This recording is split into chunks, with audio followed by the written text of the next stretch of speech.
ayatnya yang pertama sampai ayatnya yang ke-12.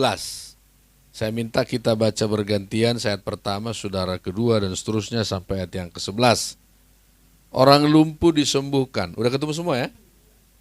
Kemudian sesudah lewat beberapa hari, waktu Yesus datang lagi ke Kapernaum, tersiarlah kabar bahwa ia ada di rumah. Ayo.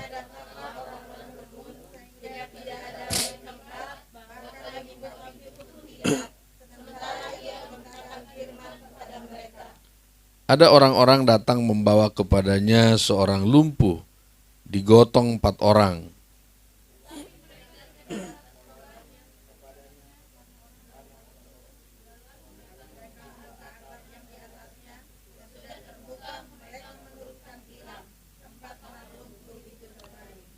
Ketika Yesus melihat iman mereka, berkatalah ia kepada orang lumpuh itu, "Hai anakku, dosamu sudah diampuni."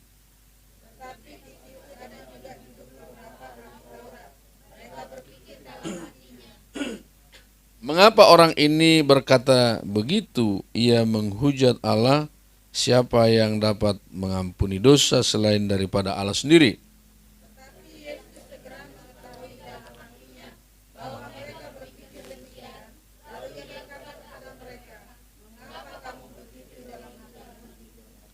Manakah lebih mudah mengatakan kepada orang lumpuh ini dosamu sudah diampuni, atau mengatakan bangunlah, angkatlah tilammu dan berjalanlah?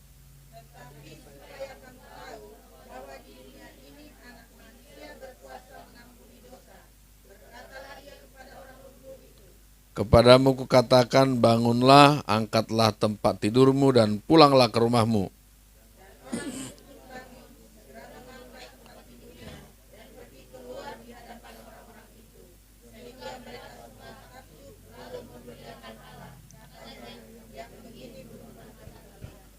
Baik, puji Tuhan.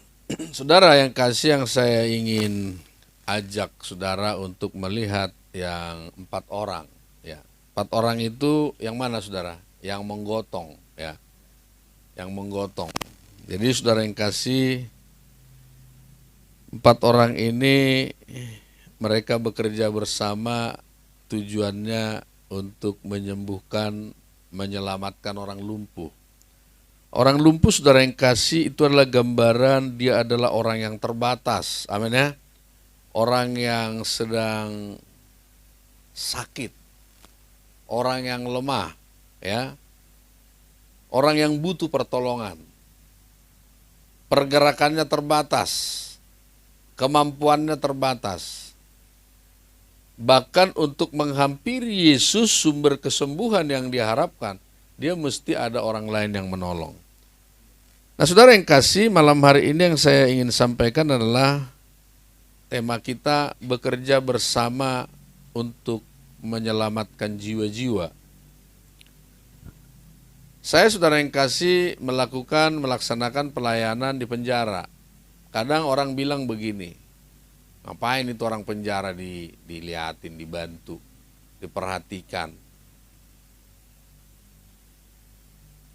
Saya bilang orang penjara, saudara, kalau saudara baca dalam Matius pasal 25 ayat 34 dan seterusnya, di sana dikatakan ketika aku lapar, haus, telanjang, orang asing, di rumah sakit, di penjara, engkau tidak mengunjungi aku.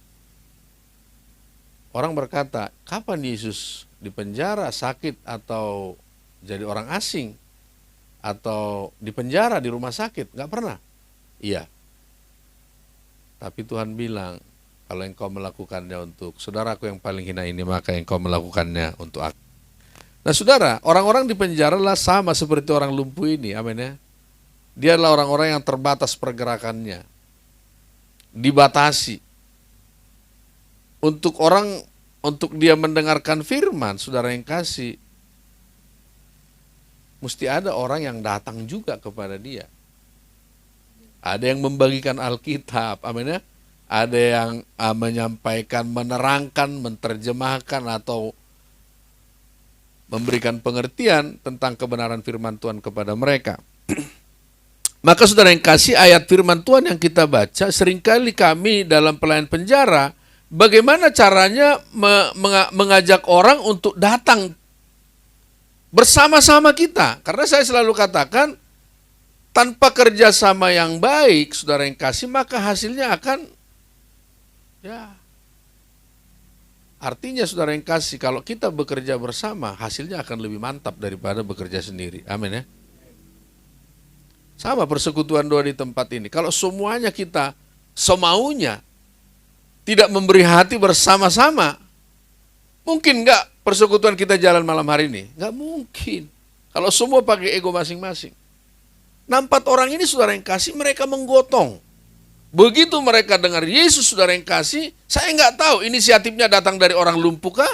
Atau dari 4 orang, saya enggak dikasih tahu. Tapi yang jelas saudara yang kasih, saya lihat motivasi yang 4 orang ini. Mereka sangat mengharapkan, menginginkan orang lumpuh ini mengalami perubahan. Amin. Dari mana kita tahu saudara yang kasih? Sebab orang lumpuh itu diampuni karena melihat iman mereka. Mereka berarti bukan tunggal, amin ya? Lebih dari 1. Berarti mereka itu adalah juga 4 orang itu. Jadi saudara yang kasih, dalam pelayanan penjara pernah suatu ketika saya bersama dengan Ibu Imelda. Ibu Imelda itu pemain bulu tangkis. Lalu kemudian ada satu teman pelayan penjara juga, dia bilang begini, Bu, tahulah maksudnya apa? Itu sebenarnya orang di penjara itu nggak usah dikasih makan, Bu, katanya. Lah kenapa, Pak, katanya? Mereka itu orang-orang kaya, ada orang kaya. Saya dengar. Lalu saya bilang begini, maaf ya Pak, aku bilang, Bapak ingat nggak waktu Yesus memberi makan 5.000 orang? Iya, kenapa katanya? Di situ ada orang kaya nggak? Ada nggak? Ada lah. Saya mau tanya, itu orang kaya dikasih makan juga nggak sama Tuhan Yesus? Gratis nggak? Gratis. Ada nggak Tuhan bilang, lu orang kaya jangan makan di sini? Ada nggak? Nggak ada. Semua bisa makan. Ya. Itu bukan urusan kita. Makanya saya selalu bilang, untuk melayani penjara bukan uangnya yang pertama, tapi hatinya. Amin ya. Orang kalau sudah punya hati, Tuhan yang akan bekerja dan menyediakan segala sesuatunya. Nah, saudara yang kasih, waktu mereka saudara yang kasih dengar ada Yesus di sana, lalu kemudian ayat 2, datanglah orang-orang berkerumun sehingga tidak ada lagi tempat, bahkan di muka pintu pun tidak. Sementara ia memberitakan firman kepada mereka, ada orang-orang datang membawa kepadanya seorang lumpuh digotong oleh 4 orang. Tetapi mereka tidak dapat membawanya kepadanya karena orang banyak itu. Lalu mereka membuka atap yang di atasnya. Sesudah terbuka, mereka menurunkan tilam tempat orang lumpuh itu terbaring. Saya bayangkan 4 orang ini mereka gotong. Saudara, bawa orang lumpuh itu berat loh. Coba loh. Coba saudara gendong orang stroke. Kadang-kadang orang stroke-nya mungkin timbangannya cuma 50 kilo, tapi kita bandingkan sama karung yang beratnya mungkin 1 kuintal. Mungkin kayaknya lebih gampang angkat yang 1 kuintal beras itu. Jadi waktu mereka gotong. Ada yang berat sebelah enggak itu kira-kira? Ada kemungkinan enggak? Ada. Kan ada kayak gitu, kalau orang angkat mayat kan suka ada yang di tengah itu.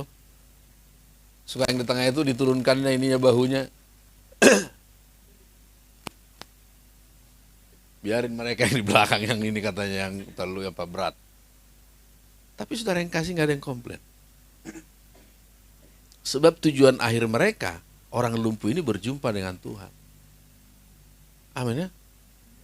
Jadi saudara yang kasih, lalu kemana? Gimana? Kenapa dia nggak diprotes kalau misalnya dia berat sebelah? Orang kalau sudah di dalam Tuhan, dia tahu Tuhan akan membalas sesuai dengan perbuatan masing-masing. Sorry.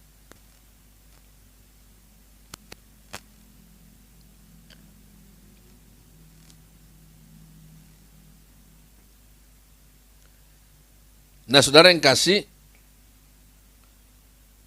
kalau kita bekerja sama, saudara yang kasih, maka pertama tujuan akan tercapai. Persekutuan doa kita di tempat ini pun, tujuan kita akan mudah tercapai kalau kita semua bersama-sama. Amin ya. Dan ingat, bersama-sama itu menurut porsi masing-masing. Tidak selalu harus sama. Ya. Jadi jangan, gue udah memberi segini. Enggak. Makanya kalau di gereja pun selalu saya bilang, kalau lu ngasih lebih banyak, jangan lu sombong. Kalau di gereja kita.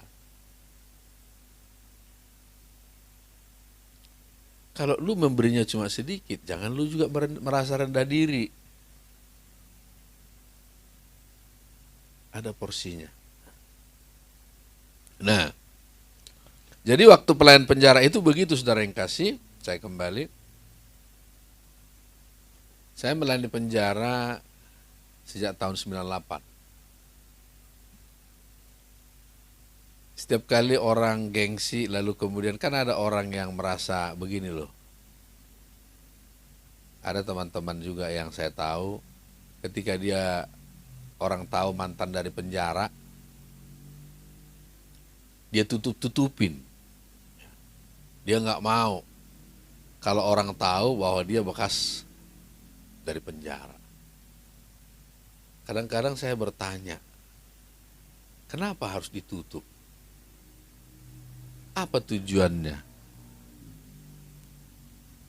Kalau saya enggak, saya sampai hari ini tetap saya kasih tahu bahwa saya adalah pernah mendekam di dalam, dan di situ saya mengenal Tuhan.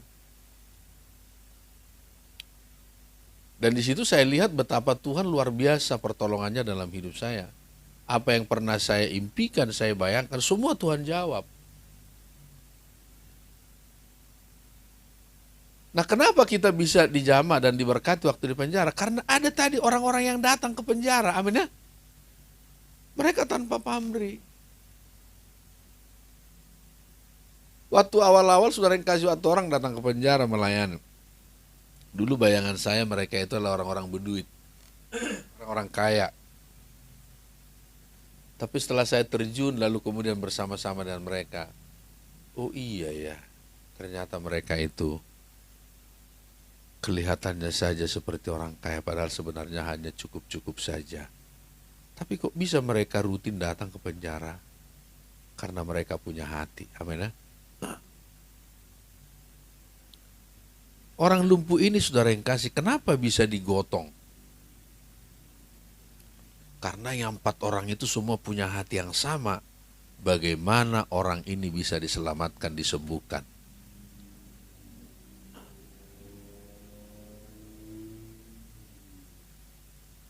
Kita pun sama saudara yang kasih, bagaimana menggotong orang-orang yang mungkin ada di sekitar kita, kita gotong, kita bawa ke sini supaya mereka mengalami pemulihan juga. Amin ya. Supaya mereka juga berjumpa dengan Tuhan.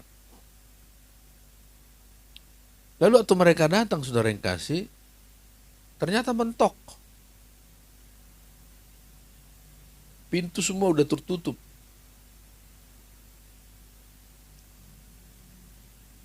Kalau orang yang tidak punya target dan impian, tujuan yang jelas, pulang dia. Alasannya tepat. Ibarat orang malas pas mau ke gereja hujan datang. Hah? Waduh, mantap ini alasannya pas ini. Hah?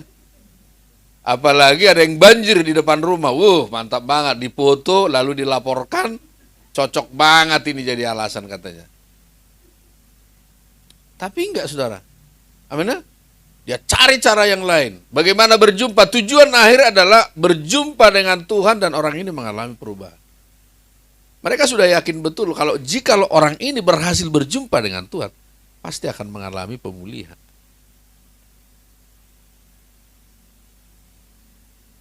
Yang 4 orang ini sadar betul pemulihannya bukan di mereka, tapi di Tuhan. Amin ya? Maka mereka berusaha.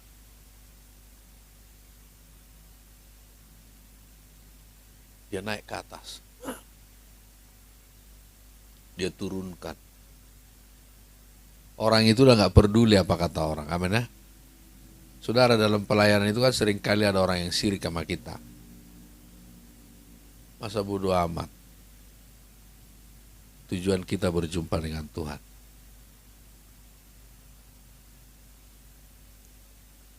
Maka saudara yang kasih, kalau ini yang kita kerjakan, kita bekerja bersama saudara yang kasih, akan lebih banyak lagi orang yang bisa diselamatkan. Saya saudara yang kasih, dalam pelayanan, kami bukanlah pelayan yang mungkin orang bilang sudah berhasil, enggak juga lah. Tapi untuk kalangan mantan narapidana, amin ya, sorry ya, untuk kalangan mantan narapidana mungkin kategorinya mungkin bisa dibilang ya agak-agak bagus lah gitu kan untuk kalangan. Kenapa saya katakan demikian? Jadi waktu saya keluar dari dalam penjara itu, saya merenung, Tuhan, saya nanti kalau pulang saya ingin menjadi orang yang berguna. Amin ya? Karena selama ini hidup saya kan gak berguna untuk orang lain, selalu merugikan. Maka saudara yang kasih, ketika pulang dari penjara, saya masih anak muda, saya berdoa, Tuhan, saya mau istri saya itu nanti adalah orang yang bisa mengajar anak-anak sekolah minggu. Dan saya jumpa sama istri saya di satu gereja di Gunung Sindur. Dia pas lagi mengajar anak sekolah minggu. Saya tadinya juga nggak yakin kalau istri saya mau sama saya. Tapi waktu kami sudah kenal, lalu kemudian saya juga berdoa sama Tuhan supaya istri saya ini supaya dia menjadi istri saya. Saya ada tulis kesaksian saya ketika saya sebelum berjumpa dengan Tuhan, saya tulis ada berapa halaman. Saya kasih ke dia. Inilah saya. Saya nggak mau dia tahu dari orang. Ini saya. Mulai goyang kan waktu itu. Goyang. Tapi saya berpikir begini, inilah bukti bahwa saya sudah berubah. Dan puji Tuhan saudara yang kasih, kami tidak pernah waktu saya naksir, dia nolak, nggak mau. Tapi saudara yang kasih, waktu dia nolak, ini kesaksian saudara yang kasih yang luar biasa. Saya langsung ambil keputusan untuk berdoa dan berpuasa. Karena pelayanan saya waktu itu di tempat mereka. Saya berpikir gini, kalau sampai besok saya pelayanan lalu dia bilang itu hamba Tuhan, gua tolak. Kan gak enak kan saudara. Saya dua puasa, saya bilang Tuhan besok bagaimana, saya kan bikin komsel di daerah mereka. Saya minta sama Tuhan, Tuhan kalau memang besok saya masih ketemu sama dia dan dia mau jumpa dengan saya bilang Tuhan itu tandanya dia gak perlu saya tanya, dia memang mau sama saya. Jadi waktu saya besoknya datang ke Gunung Sindur, saya kan dulu kalau ke Gunung Sindur saya tinggal di Bekasi. Saya bawa gitar karena saya dikasih gereja kan cuma 10.000 tahun 98.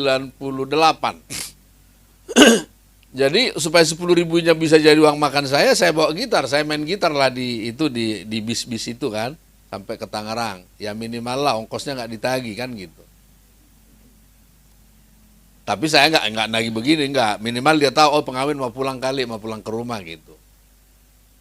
Nah, besoknya saya datang komsel, begitu saya komsel saya lihat dia nggak ada. Terus lalu depan dari gereja mereka, saya lewat pas saya mau pulang. Saya kan dua puasa dari kemarinnya. Waktu saya ditolak jam 6 sore langsung saya dua puasa sampai besoknya jam 7 malam. Berarti 25 jam.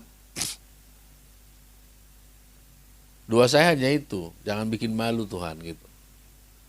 Oh ternyata begitu saya jalan depan gereja mereka, dia sudah ada di situ. Dari mana aja katanya. Hati saya lega. Saya nggak banyak ngomong, langsung hati saya bergirang, saya pulang ke Bekasi, saya senang, saya bilang dia udah mau sama saya, nggak perlu saya tanya. Dan setahun kemudian kami nikah. Ya, amin ya. Nah saudara, kadang begini saudara yang kasih, kalau di dalam Tuhan saudara, jangan pernah katakan, oh ini nggak mungkin, Enggak, amin ya. Dalam Tuhan itu segala sesuatu mungkin. Jadi saudara yang kasih, waktu saya dulu melayani, ambil keputusan untuk melayani, saya udah bilang, Tuhan saya mau mengabdikan hidup saya untuk bagaimana hidup saya berguna untuk orang lain. Karena memang hukum Tuhan itu kan dua. Kasih Tuhan Allahmu dengan segenap hatimu, akal budi, pikiran, dan jiwa. Dan itu semua nggak bisa dilihat. Amin ya? Bisa ditipu itu. Tapi Tuhan nggak pernah salah. Dia bilang begini, ada hukum kedua sama dengan itu. Apa itu? Kasih sesama manusia. Standarnya siapa? Standarnya seperti dirimu sendiri. Artinya, kalau kita butuh kesehatan, orang lain juga butuh kesehatan. Amin ya? Kalau kita butuh diperhatikan, orang lain juga butuh diperhatikan. Kalau kita butuh makan, orang lain juga butuh makan. Kalau kita butuh keselamatan, orang lain juga butuh keselamatan. Itu standarnya. Nah, yang 4 orang ini saudara yang kasih punya hati begitu. Amin ya? Maka mereka enggak naik ke atas. Enggak ada kita temukan kalimat, kaulah di atas, aku di bawah. Kaulah yang naik, aku enggak bisa manjat. Enggak ada. Amin ya? Karena ada tuh di TikTok tuh yang suka orang udah mau nyampe dia baru datang. Terus begitu dia datang langsung direkam. Jadi kelihatan dia seperti kerja. Kita jangan begitu, amin ya. Jadi kita ambil bagian 4 orang. Nah saudara yang kasih, mari kita lihat selanjutnya saudara. Ayatnya yang kelima. Ketika Yesus melihat iman mereka, berkatalah ia kepada orang lumpuh itu, hai anakku, dosamu sudah diampuni. Ketika Yesus melihat iman mereka. Jadi saudara yang kasih, iman mereka bukan iman orang lumpuh itu saja, tapi juga iman yang 4 orang yang menggotong itu. Jadi saudara yang kasih, ada nama sinergi iman. Ketemu.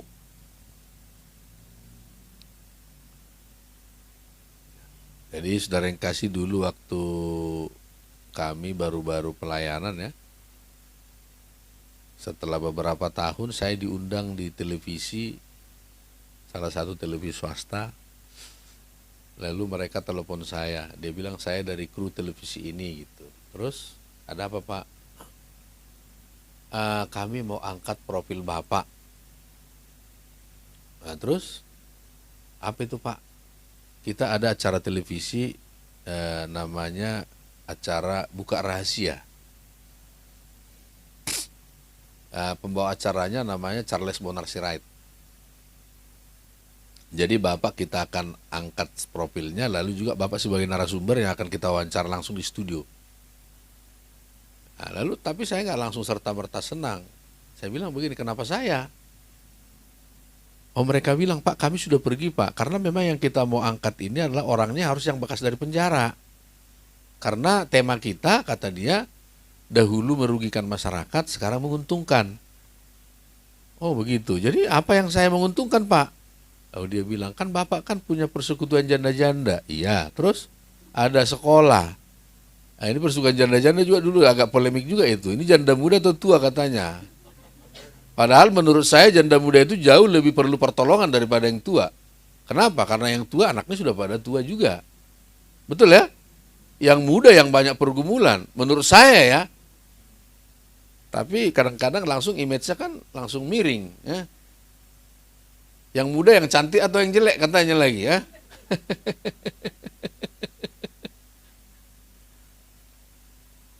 Nah lalu kemudian saya diwawancara. Ya, akhirnya saya mau kan, diwawancara lah. Lalu dia bilang begini, Pak sebenarnya waktu kami ini mau bikin itunya, dia mau bikin naskahnya, tapi dia wawancara belum langsung, belum live. Ada nggak Pak orang yang bertobat di penjara? Banyak nggak? Saya bilang sih begini ya, saya bilang begini. Ya kalau nggak ada ya nggak mungkin lah nggak ada, saya bilang. Nggak mungkin nggak ada Pak. Saya sendiri adalah orang yang merasakan jamahan Tuhan itu di dalam penjara.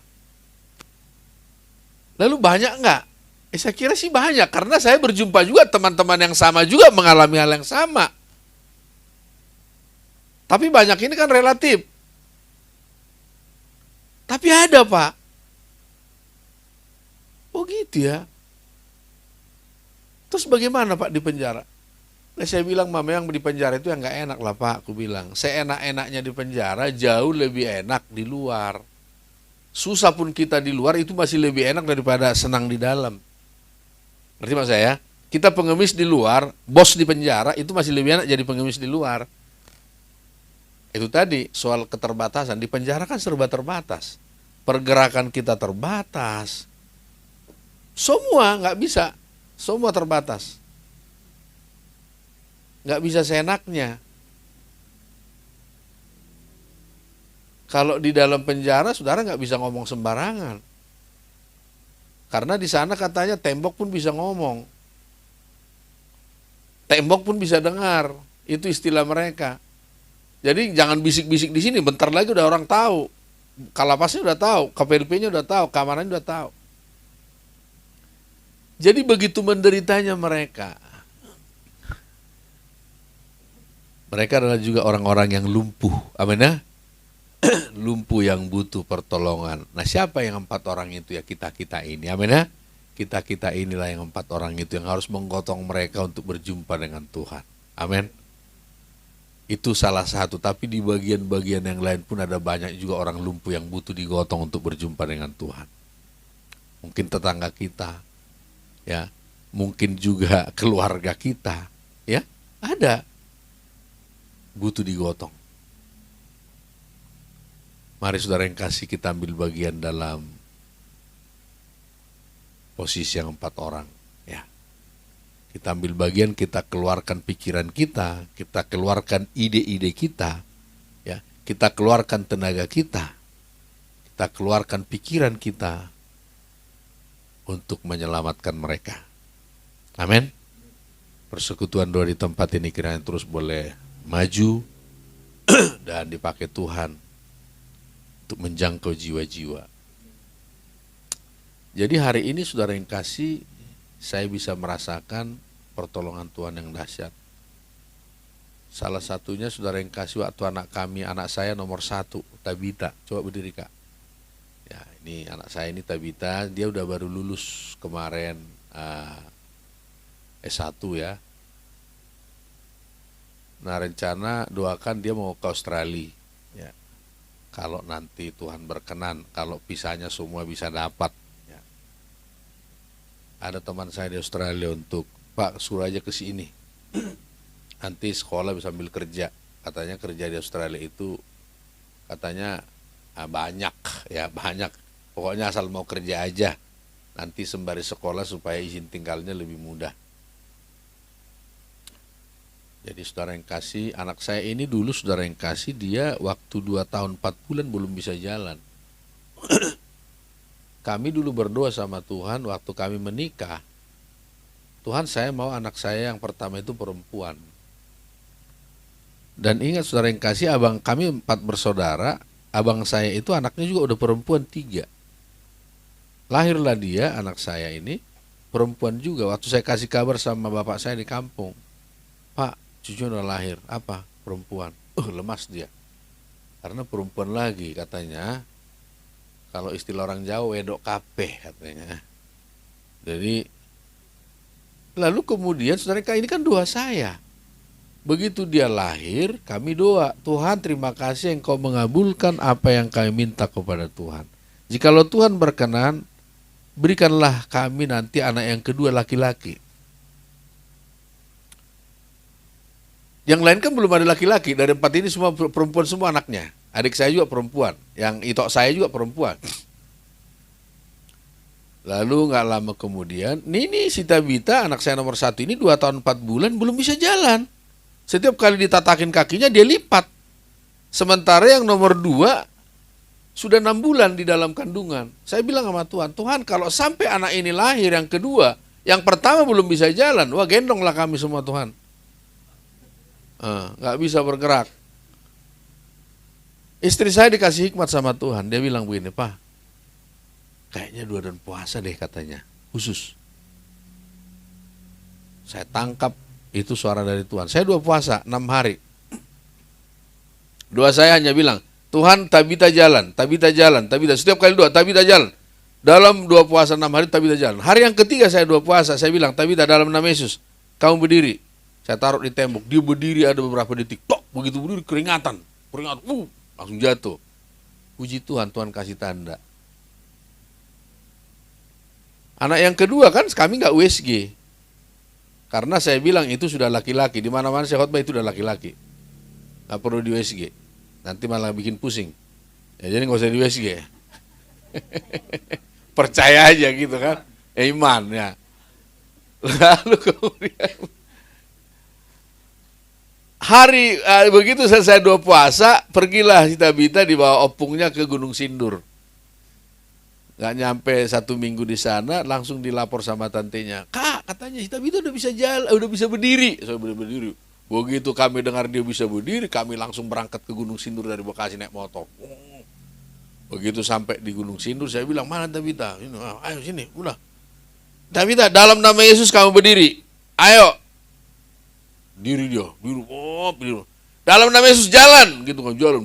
Tak tuk, bub, gitu kan jatuh. Tepuk tangan dong, puji Tuhan. Saya bilang, Tuhan terima kasih. Dia jalan ya, dia jalan. Lahirlah anak kedua kami. Puji Tuhan, laki-laki. Saya berdua sama bidan. Bidannya udah bilang, karena dia udah 10 bulan di kandungan. Ketubannya udah kering. Saya juga bingung, istri saya kok nggak ada tanda-tanda. Ternyata udah 10 bulan.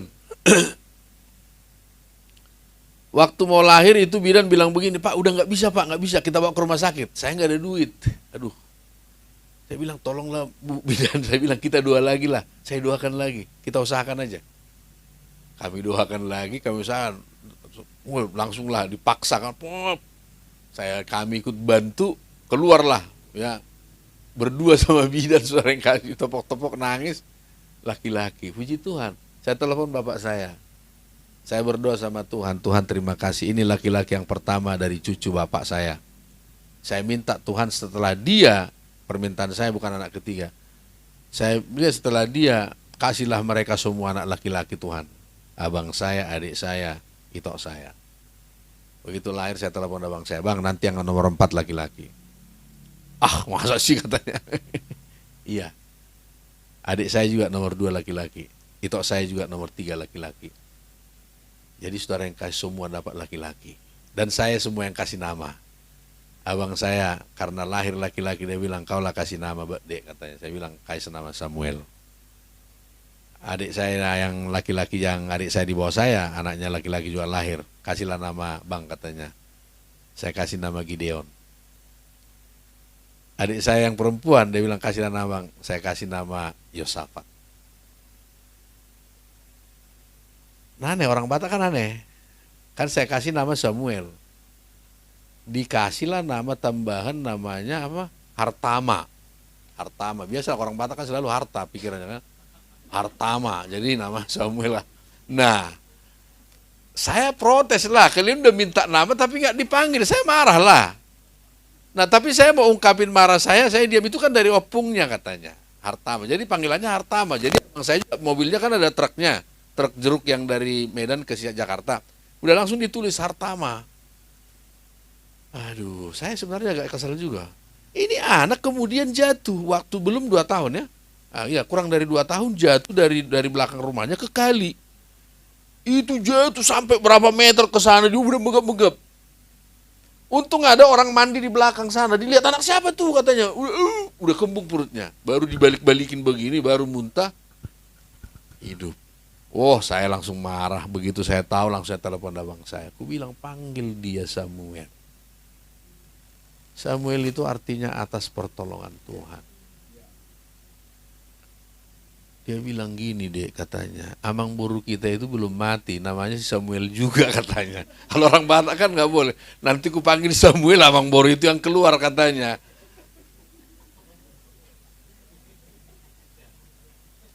Ada nama Samuel.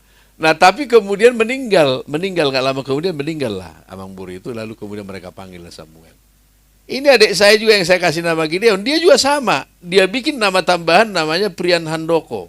Kan tidak nyambung saya, Gideon Prian Handoko. Dia panggilnya apa bang? Prian. Oh, saya marah juga, saya bilang, kalian ku bilang gimana sih? Akhirnya sekarang Priannya dibuang, enggak dipanggil lagi, panggilnya sekarang Dion. Jadi saudara yang kasih, walaupun mantan dari penjara, hari ini bapak saya saudara yang kasih, selalu bilang begini, kalau si Tony, itu nggak usah dinasihatin lagi katanya. Dan itu menjadi satu kehormatan buat saya yang Tuhan berikan bagi saya di tengah keluarga yang tadinya saya itu udah nggak dipercaya. Dari mana saya tahu nggak dipercaya? Waktu saya keluar dari penjara, dari 4 anak bapak saya, cuma saya yang tidak punya akte lahir. Jadi waktu pemutihan bapak saya nggak urus. Itu anak saya itu udah masa depannya udah nggak ada katanya, nggak perlu akte lahir. Waduh gitu amat ya. Karena orang Batak itu image-nya akte lahir itu untuk ngelamar PNS. Nggak ada akte lahir. Wah, akhirnya waktu saya bilang, bikinlah Pak, aku bilang, oh ya udahlah kita bikinlah katanya. Bapak saya bikin, ya, udah keluar akte lahirnya. Nah saudara yang kasih, saya mengalami pertolongan Tuhan yang dahsyat luar biasa sampai hari ini. Amin. Bukan berarti saya sudah kaya raya, bukan. Artinya begini saudara yang kasih. Kalau kita menyerahkan hidup kita kepada Tuhan, kita akan mengalami pertolongan demi pertolongan dari Tuhan. Amin ya. Semua kita, gak terkecuali. Semua kita. Oleh karena itu saudara yang kasih, mari. Apa yang sudah kita baca, kita dengar hari ini, 4 orang yang menggotong itu, mari kita ambil, tangkap apa yang mereka lakukan. Kita lakukan dalam pelayanan, dalam kehidupan kita. Kita menggotong orang sebanyak mungkin untuk berjumpa dengan Tuhan. Amin. Tepuk tangan saudara yang kasih Tuhan. Mari kita tundukkan kepala, kita berdoa. Bapa Surgawi, Bapa yang kami kenal, kami sembah dalam nama Yesus, kami berdoa Tuhan untuk apa yang sudah kami dengar. Kerjasama yang baik, 4 orang menggotong orang lumpuh yang terbatas pergerakannya, yang sakit, yang lemah, butuh pertolongan, digotong untuk dapat berjumpa dengan Tuhan. Terima kasih Tuhan, 4 orang ini mengajari kami untuk kami boleh melakukan hal yang sama di mana Tuhan menempatkan kami. Menggotong lebih banyak orang-orang yang butuh pertolongan, untuk menggiring mereka, membawa mereka berjumpa dengan Tuhan. Terima kasih Bapa yang baik. Malam hari ini kami boleh diajar bagaimana kami memanfaatkan setiap potensi kami, waktu yang Tuhan berikan bagi kami, untuk kami pakai untuk menyenangkan hati Tuhan, memuliakan, membesarkan nama Tuhan. Mari saudara yang kasih, kita bangkit berdiri, kita naikkan pujian Selidiki Aku. Selidiki aku, lihat hatiku, apakah ku sungguh mengasihimu, Yesus, Kau yang Maha Tahu dan menilai hidupku, tak ada yang tersembunyi bagimu. Selidiki aku,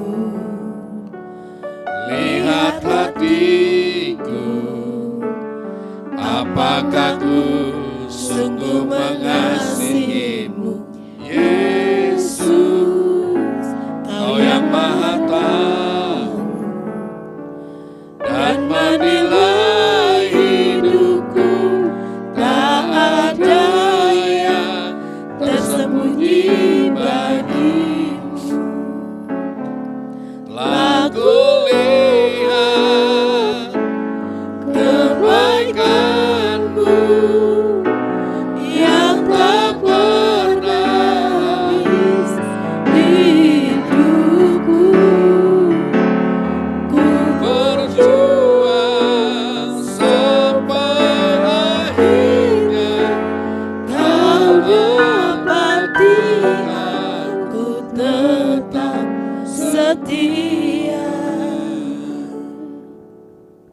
Terima kasih Tuhan, kiranya Tuhan mendapati kami semua tetap setia sampai kedatangan Tuhan yang kedua.